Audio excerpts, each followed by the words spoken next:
They entered into the blue zone, chancing a fine crack through the colour waves instead of taking the proper motorway exit. "Entering blue zone," said Ballbag. "Pass my pegs over," shouted Verruca. One by one, Verruca wedged up her face with peg power. The energy field was terrible for her wrinkles. The landscape rolled into blue infinite skies, dotted with fluttering blue butterflies, fields of bluebells, forget-me-nots, and calming tidal seas. "How can people live here? Disgusting!" shouted Verruca. The broom transporter descended to land. She hopped off her broom and did a twirl in her cape to announce her magnificent arrival. Flicking open her compact mirror mobile, the witch unwedged the clothes pegs.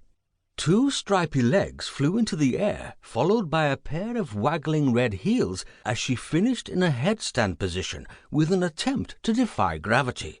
Nothing worse than a witch with sagging chops.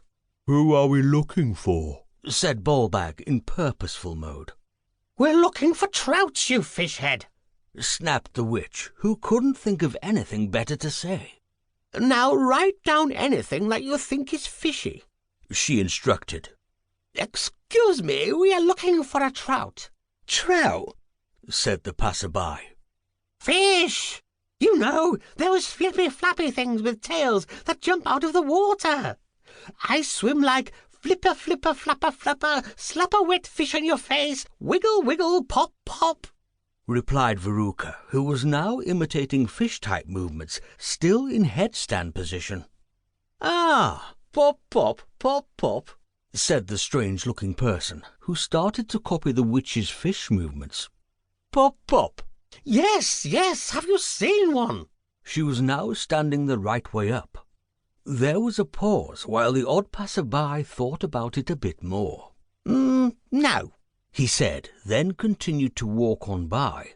"Oh, broccoli features," she muttered. "Now then," said Verruca, "pay attention to what you see. We are on the lookout for a fishy-looking person. Get in the way of any rubbish trout things." Click, clack, click, clack, click, duff. Suddenly Verruca tumbled to the ground as one of her scaffold heels jammed in between a bad luck crack in the pavement again. Always unlucky for some.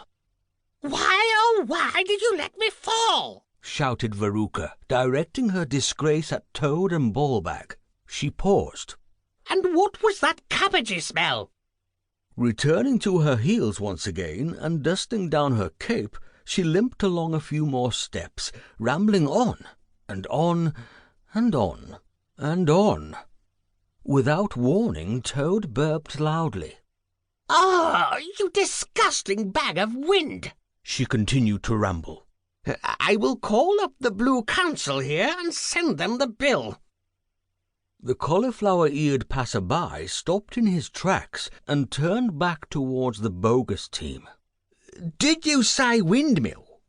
said the passer-by, raising his voice slightly.